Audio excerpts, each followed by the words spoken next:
Welcome back to Antigua-Barbuda today. Now, just before the break, I said today was Wednesday. Don't ask me why I said that. I am not really looking forward to the end of the week. I enjoy what I do. Don't get me wrong. All right. Steve, why are you laughing offset?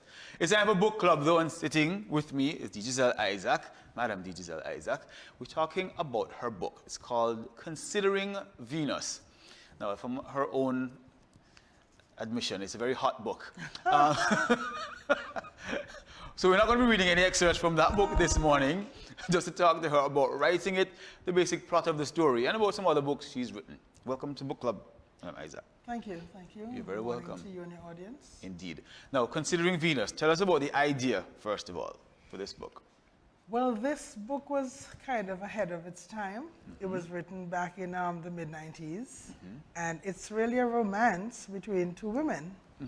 One of whom is Antiguan and gay, and the other is American and straight.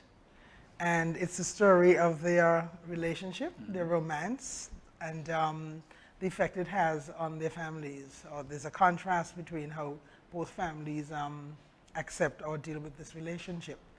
And as I said, back in the mid-90s, there was kind of visionary, although right now, with the realities that we're living, it might seem, oh, okay. Commonplace. Commonplace, yes. Right, so visionary. So where did the idea come from? Was there something happening in Antigua at the time? No, actually, I was living in New York at the time. Okay. And I met a friend, well, I met somebody who would become my friend who was Antiguan, and who really educated me to the fact that people are people. She was gay, and it was the first gay person I had known well. And you know, because in Antigua-Barbuda, we know back then we knew they were gay people, and they were there, but they were marginal on the, you know, the outskirts, sort of the periphery.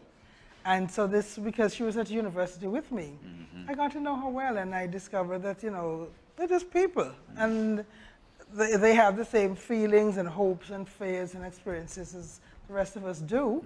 And so I really was writing a short story for her. So it's a biography of sorts? No, it's not a biography at all. My biography? No, not at all. No.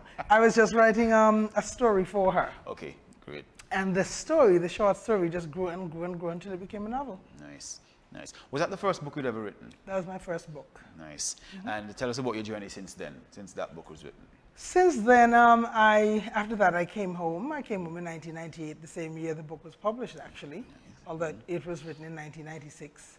And I was fortunate enough to have been working with Mitzi Allen at the Antigua Sun.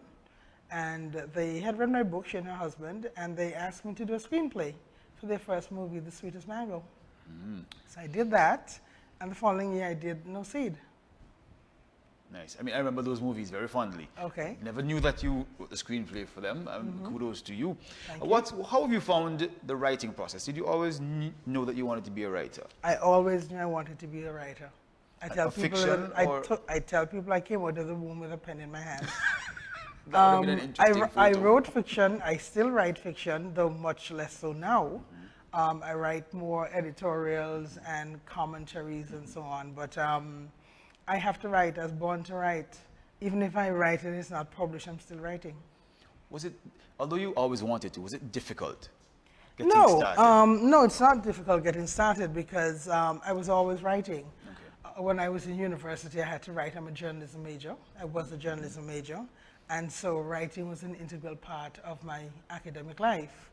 And whenever I'm anywhere, whether I'm at a restaurant, at a movie, at a show, it's automatic for me to be telling the story, to someone who isn't there, to draw the picture, to recreate the atmosphere, to capture the language. So even though I don't write about it, it's already I mean, I don't physically write about it, in my head it's already written. So I'm always telling a story.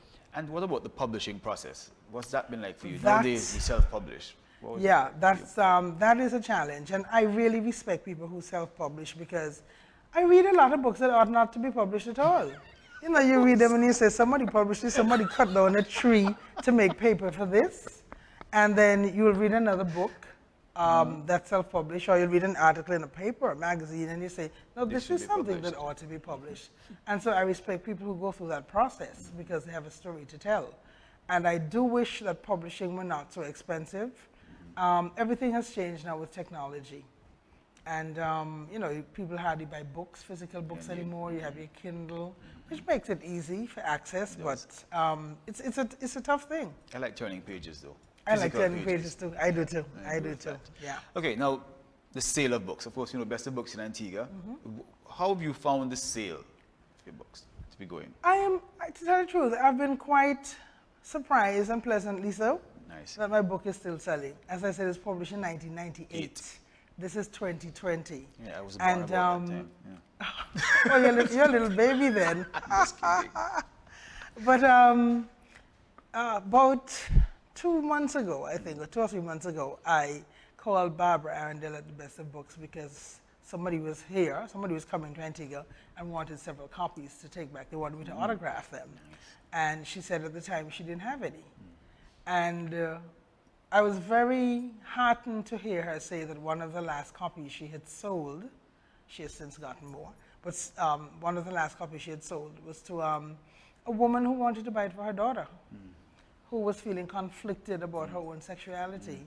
And I thought, wow, this is radical, you know, that a mother would buy a book and say, well, read this and then tell me how you feel like after. a self-help book for persons coming out, maybe.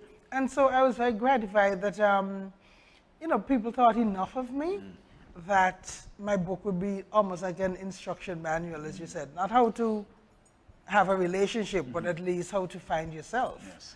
And I was told just recently by a professional in Trinidad, a medical professional, that reading my book, I don't know how she got it, but reading my book has helped to change her way of thinking about people.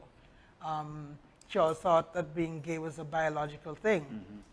And now, you know, just having read it and seeing that people are people, she's had a whole new outlook. So well, perhaps not even just gay people, but people are different. And you all can get people them are to different. accept All different people are different, yes. Yeah. Understood. Now, we'd like to ask people how much their books cost. Are you willing to divulge that? Well, I think the best person to ask would be Barbara. I think the last time I bought a book, it was about, I know it was less than $70. Okay. I know it was less than $70. It's a slim book. It's like 128 pages. But it's good racy reading, according to you. It's good reading. It's more than racy. It's good emotional reading. I mean, there are physical aspects to the book, but it's good emotional reading. And I think it makes you think. It makes you wonder, well, what if? And I think if I were to describe it, I'd say it's a book of possibilities. Okay. People rule out things without being in a situation.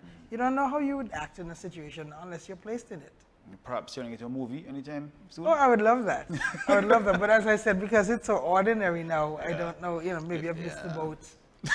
Perhaps. Yeah. I don't know that it could be turned into a movie in Antigua, though. I don't know that we're that open yet.